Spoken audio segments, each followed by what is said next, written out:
Good morning, everybody. Happy Friday to ya. Welcome to another episode of Maximum Freedom with Mike. I am your host, Mike, coming to you live today from the dungeon, what I so affectionately call my basement office in good old Ohio. I'm telling you what, living in Ohio is one of the weirdest places to be for weather. Monday, we had a winter weather advisory, and last night, tornado warnings. Sirens going off everywhere. High winds, rain flying around, severe lightning, big crashes of thunder.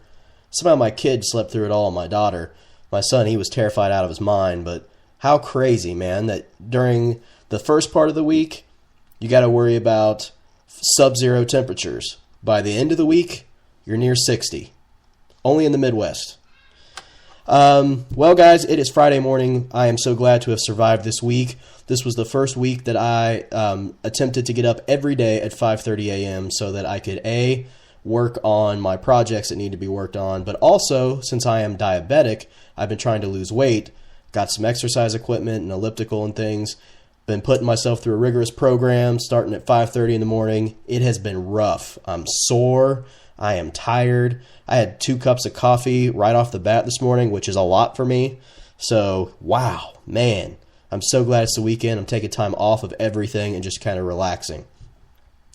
I'm so thankful, though, for all the opportunities that I've had this week. I've been able to build a blog and build this news broadcast, or this podcast, up.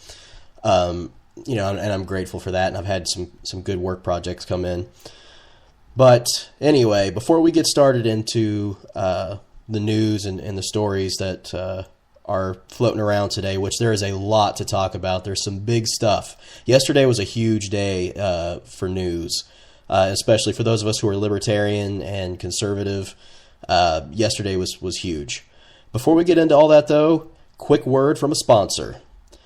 I am a homeschool parent. My wife is the one who does most of the teaching, but I help in certain areas. And of course, we talk about things that the kids need to learn and all that stuff. But one of the things that homeschoolers go through the most is ink.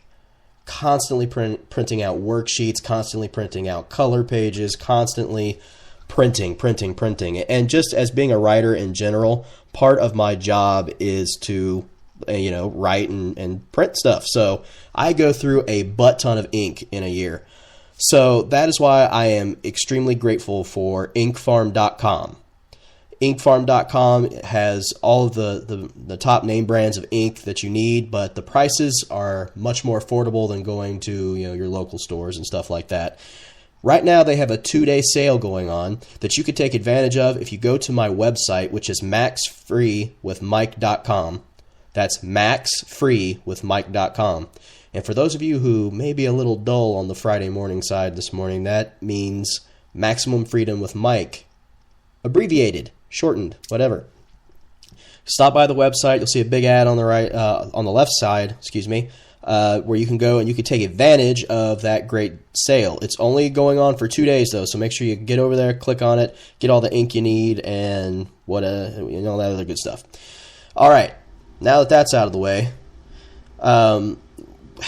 guys, this morning when we woke up, we have woken up in a new America. The fundamental transformation that Barack Obama promised all those years ago, it's pretty much on its way to completion. What I'm referring to, of course, is the news yesterday about the FCC, Big Brother, getting into the newsrooms. Now, we're going to talk a lot about this subject. In fact, that's probably going to take up the first half-hour segment, is discussing this story. There are about 4 news stories that are related to this that each cover different aspects of the story in general that I think are worthy of reading through and discussing and reflecting on. But the fact that the government is trying to more or less find ways to intimidate and strong-arm news media, to gain control over the media completely. I mean, it's obvious that media has been slanted to the left and, is obviously pro-government and very statist. This is taking it to a whole new level. Whereas I believe that they had direct influence on a lot of media out there. Now they're just trying to straight control it. And this is scary, especially for someone like me who is currently in the process of building a media company. That's what this podcast is a part of. That's what my website, my blog is a part of. I'm wanting to build a media company that will provide liberty-minded messages, resources, all kinds of stuff to people out there who need to hear the message and to people who want to have those resources to pass on to others. So as someone who is attempting to do more or less somewhat of a journalistic style job, to see this kind of interference is extremely scary. I'm incredibly frightened for the future of this country and our First Amendment rights of freedom of speech and freedom of press with this kind of government interference. Now, for those of you who may not be aware of what's going on, which you practically have to live under a rock to not know what's going on, but hey, some of us do live in a rock. It's called work. All right, so what we're going to do here is I'm going to read through some stories, kind of get you caught up on it, and then talk about it and see what it means. FCC to monitor newsrooms. By the way, this was published by Breitbart. Got a lot of stories from Breitbart today. They just seem to be nailing it. So, the story's by William Bigelow. In a frightening development truly reminiscent of George Orwell's Big Brother, the FCC has plans to invade newsrooms around the nation with government contractors who will survey the outlets' products and decide if they meet Americans' critical information needs. That in itself right there is terrifying to me. So what they're saying is they're going to go into newsrooms and they're going to assess whether the stories that are being published meet our critical information needs. Now, the question we should all be asking here is, who's going to determine what our critical information needs are? It sure ain't going to be us. It's going to be the FCC, the government. So the government is going to assess whether or not these media outlets, these newsrooms, are putting out stories that meet our critical information needs. That is a glorified way of saying we're going to see if the stories they're putting out paint us in a favorable light or whether they're, libertarian, conservative, Tea Party craziness that is not on board with our program of big government control. That's what they're trying to say. FCC Commissioner Mignon Clyburn, I'm just going to tell you now, I'm going to butcher probably 99% of these names, so just bear with me, who was appointed to the FCC by Barack Obama and is the daughter of House Democratic Representative James Clyburn, said in 2012, this study begins the charting of a course to a more effective delivery of necessary information to all citizens. The FCC must emphatically insist that we leave no American behind when it comes to meeting the needs of those in varied and vibrant communities of our nation, be they native-born, immigrant, disabled, non-English speaking, low-income, or other. Who determines what the nation's critical needs are? The Obama administration. So the Obama administration wants to determine what kind of information it is we need to hear. Because, of course, just like all big government programs, government knows what's best for you better than you do. The truth isn't what's important. It's the agenda that's important for big government. The plan is referred to as the Sin Study. That is appropriately titled.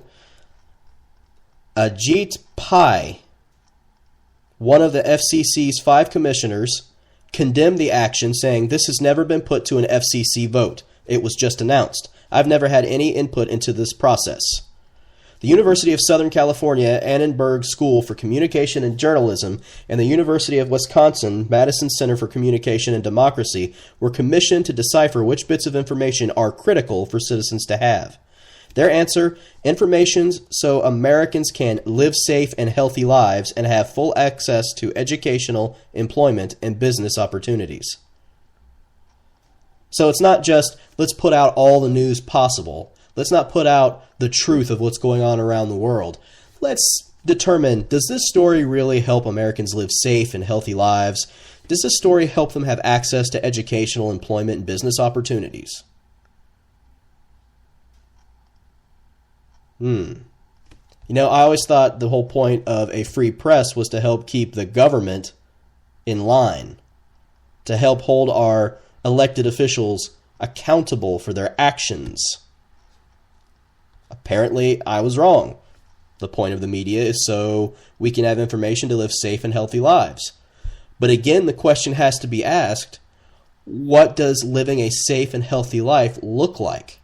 Who determines what living a safe and healthy life is? Well, of course, the government is going to determine that. Just like they're trying to tell you what you can eat, who you can be married to and sleep with. They try to tell you where you can work. They try to tell you how to do everything. And so now they want to tell you what kind of information you need to know. Oh, well, this story, you don't need to know that. You don't need to know that. That's not important. That's not going to help you live a safe and healthy life. Unbelievable. 8 critical needs for information were listed. For emergencies and risks, health and welfare, the environment, of course, education, transportation, economic opportunities, civic information, and political information. Pai cautioned, an enterprising regulator could run wild with a lot of these topics. The implicit message to the newsroom is they need to start covering these 8 categories in a certain way, or otherwise the FCC will go after them. The FCC bestowed its largest? See, I'm telling you people, there's some words I just don't know. On a Maryland-based company called Social Solutions International to study the feasibility of the invasive procedure. In April 2013, Social Solutions responded, delineating exactly how the FCC's minions would interview members of the news profession. Its report stated, the purpose of these interviews is to ascertain the process by which stories are selected. News organizations would have to explain their station priorities for content, production quality, and population served, perceived station bias, perceived percent of news dedicated to each of the 8 SINs, or signs, or I don't know how they pronounce it, CINs, and perceived responsiveness to underserved populations. To make matters even darker, the FCC wants to monitor newspapers, which are not in its jurisdiction.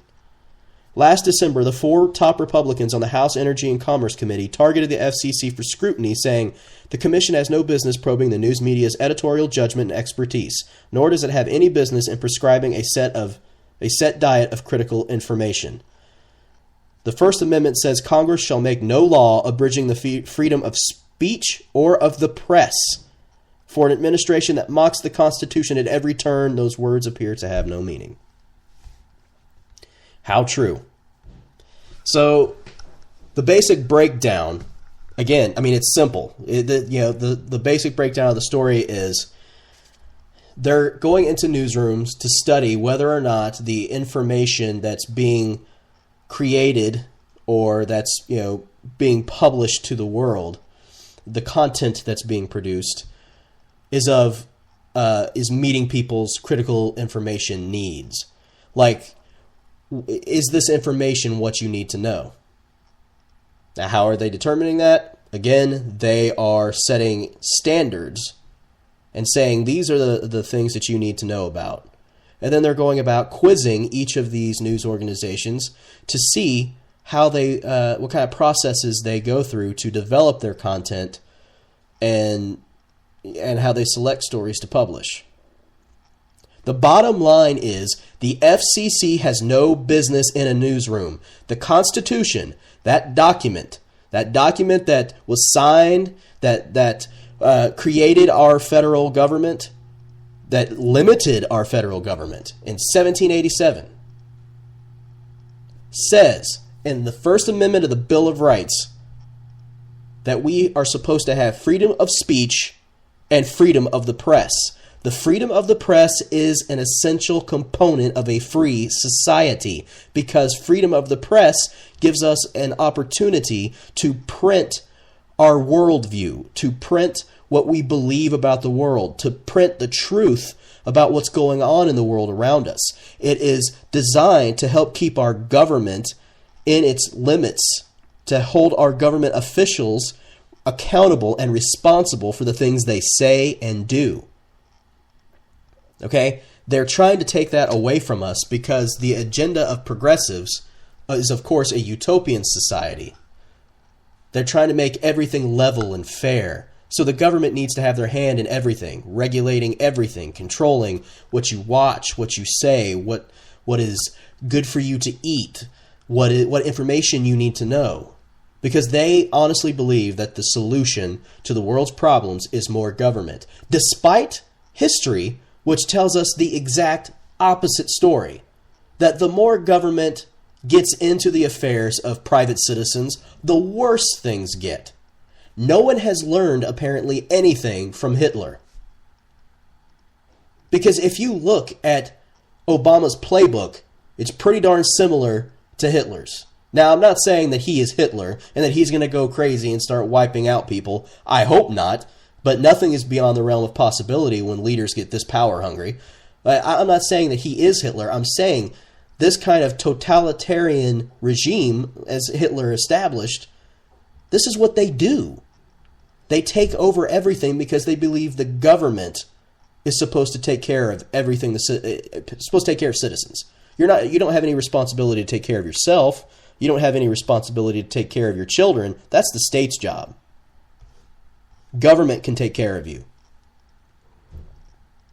I mean, that's just messed up. It doesn't work. Never in the history of mankind has socialism or communism or anything that's big government, has it ever worked? Never in a million years. It's never worked. It never will. A million years, I was just using that as a euphemism. Don't take me literal on that. I'm just saying never in the history of man has it worked. I mean, even the Pilgrims, William Bradford and his group, when they came over here, first tried a very socialistic kind of environment and government in their colony, and it didn't work. Lazy people stopped working and they started mooching off of everybody else. So they started running out of food. So they had to make everybody work for their own share or they didn't eat. Everything suddenly became a capitalistic free market society and the quality of life for everyone improved. This just goes to show you it does not work. It cannot work. But how men like Hitler got into power was, first off, they were charismatic figures. And then the style of government they went for was one that said, hey, the government knows what's better for you than you do. We're the professionals. We have the elite of society. We have the top psychologists. We have the top brains in academic studies. We know what's best. And the first things they do are go after your guns and go after freedom of speech. Because they know if they can control the information you have, they can control your perception. And that's what they're really going after. And if they take away your guns, then you can't defend yourself against a violent statist regime that wants to come and take everything over. It's a sad, sad thing to see our freedom of press and freedom of speech being limited by the government in such a... I mean, this is blatant. This is not any kind of veiled attempt. Hey, this is right out in the open. Obama has constantly just wiped his rear with the Constitution ever since he was elected in office in 2008. That's just the way it's been. His whole presidency has been about, hey, I wonder how much I can do the opposite of the Constitution before people get fed up with me. I mean, it's like, oh, here's what the Constitution says government's allowed to do. I'm going to do all the exact opposite things. And he's just total disregard for it.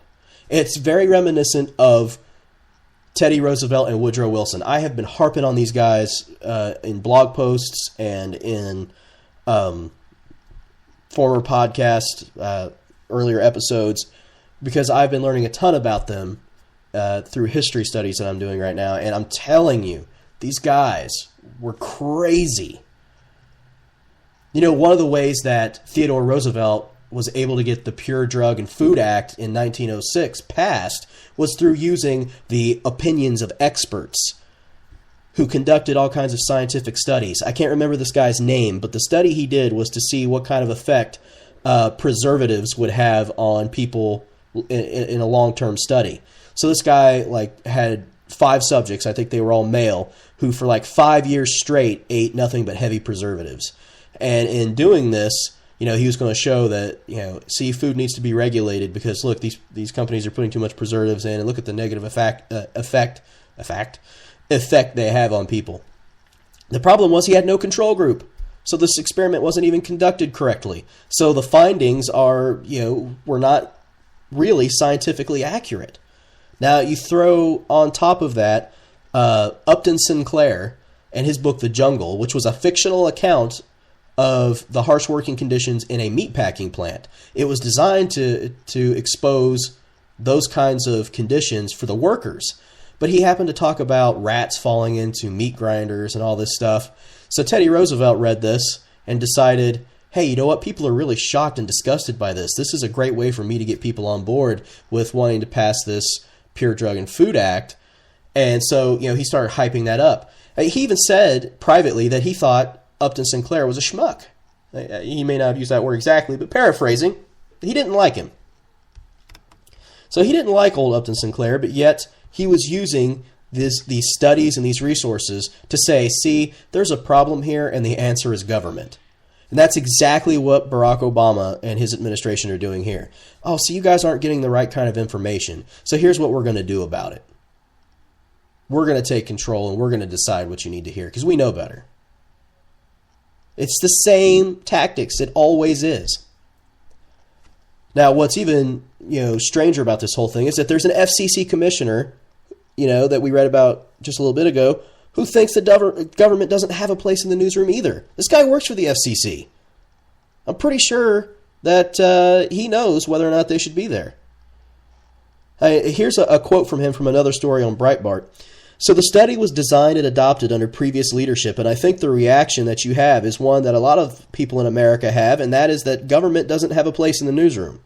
One of the things that has made this country great is the fact that news outlets decide for themselves what stories to cover and how to cover them. And especially in a marketplace as competitive as this one, they don't need the government over their shoulders telling them that they're doing something wrong. They don't. Less government is always better. Obviously, this guy gets it that there is something wrong. It's FCC Commissioner Ajit Pai, or Pay, I'm not sure how you say that. But yeah, he obviously gets it. The government has no place in the newsroom.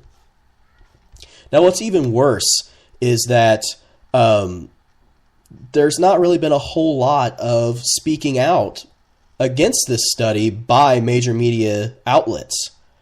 And I find that to be quite disturbing and quite frightening. One of the stories on Breitbart that I came across was Lapdog That Didn't Bark. I think that's a good example because a lot of the media is already, in his pocket. They're already, supportive of him. And so now, he got them in his pocket. He got them, on his side, and now he's, taking advantage of them. The mainstream media's relentless left-wing bias is maddening. This, however, is scary. Not the idea that the Obama administration is planning to place federal officials in the newsrooms. Governments want to control things. That's what they do. Now, no, what is scary is a mainstream media that would be apoplectic if a Republican administration did the same while being content to roll over when Obama threatens their freedom. That's true, obviously. If it were Republicans or libertarians, which you'd never find a libertarian ever in a million years wanting to get the government involved in anything like this. But if a Republican was doing this, it would be all over the place. He would be getting slammed left and right. Truth of the matter is, hey, these people, they're so biased toward Obama that, they're letting him probe them. It's like, okay, don't worry, I'm your buddy. Now insert this up your butt. Excuse me, what? No, they're sure, I trust you, buddy. No, man, not at all. In an effort that would make George Orwell spin a few turns, Obama's Federal Communications Commission has named the act of sending researchers to monitor newsrooms and grill editors and reporters over their editorial choices the multi-market study of critical information needs. This is just ridiculous. I cannot believe that so many of these organizations are not speaking out. One of the things that is apparent about the Obama administration is, as I stated earlier, this man does not care about the Constitution. None of these progressives care about the Constitution. To them, the Constitution is a living document, but that is not true. The Constitution, even according to Thomas Jefferson, who is probably the greatest constitutional exegete in history, said that we have to interpret the Constitution in light of the time it was created and in light of what it actually meant back then. This is called exegesis. It means you properly interpret something according to the context it was written in, and that is what it means today. What it meant back in 1787, it still means today. And the principles of the Constitution are the same. They still apply today. They're still relevant today. It's not a living document that needs to change with the times, okay? Not at all. So don't buy into that bullcrap that they try to feed you. That he has had such a total disrespect for the Constitution, and especially our First Amendment rights. But it's alarming how quickly he's just trampling over rights. You got the NSA, who is illegally spying on people, okay? Breaking your Fourth Amendment rights because they got a general warrant. You are supposed to be protected from stuff like that by the Fourth Amendment. Searches, seizures, wiretaps. I mean, it's ridiculous. Then you got this whole deal here where he's trying to put limits on what kind of information can be put out. Like, this guy just walks all over the Constitution. And then for him to say, I've got a phone and a pen, that is his veiled way of saying, I am above the law. The Constitution does not apply to me. Man, that's scary stuff. Our Constitution, our First Amendment rights are disintegrating right before our very eyes. And so many people are quiet about it. Either because they don't know because they're too lazy to get informed, or two, they don't care. They are so complacent and dependent on government that they don't care anymore. I care. I have 2 children that I want to grow up in a world that's free, where they can worship whatever God they want without fear of government. Now, granted, I'm a Christian, so, I want them to worship Jesus. But my point is, the government's not going to punish them for whatever religion they hold. Where they can have the opportunity to make something of themselves. They can create a business. They can, work as a journalist or do whatever they want to do without the government dictating to them what they can and can't do or can and can't say. I want my kids to grow up in the society that the founders intended for this country to be. We've got to start caring. It's not too late. It's not too late to save this country. It's never too late, ever.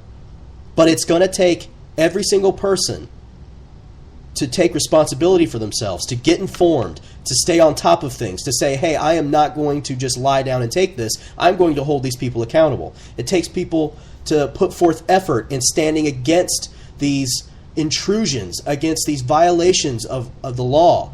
Our rights do not come from the Constitution. Our rights come from nature and from nature's God. Whether or not you believe in God, you know these rights are naturally inherent to man. The government never gives our rights. That Constitution is our protection from the government. And the reason why they are trampling all over it is because none of us are holding them to it. Our state governments are not holding them to it enough. We're not doing enough. People, we got to do something because time is definitely of the essence. I don't want to have to go through a second Revolutionary War. I don't think it should have to come to that. And I pray that it never does. But if we want to avoid that, then we have got to stay on top of this thing, and we've got to start holding people accountable and fighting for our rights again. This government is out of control, and we got to let them know that. All right, guys, I got to get a sponsor here real quick, and then because of the half-hour time limits, I have to take a quick break, and then I'll come back and do the second half of the show. There's some other things to talk about news-wise, but that's an incredibly important thing that's going on right now, and it's important that we discuss it and that we stand up for what is right. My sponsor this half hour is Campus Book Rentals. We all know that college is expensive, especially the textbooks. If you go to my website, maxfreewithmike.com, maxfreewithmike.com, you can get on there. There's an advertisement. You can rent your textbooks for the semester, save up to 80% off of the cost of your textbooks. Come on, guys, save some money. Just do it. It's so much easier than buying the textbooks. I mean, you just rent them, they send them to you, you send them back when they're done. The fee is much smaller, save you some money so you don't have to eat so many packages of ramen noodles for the semester. So again, that's on my website at maxfreewithmike.com. I also post up a couple of news blogs every day, so be sure to check back on that. And with that, guys, I will see you in about 5 minutes, all right? Later.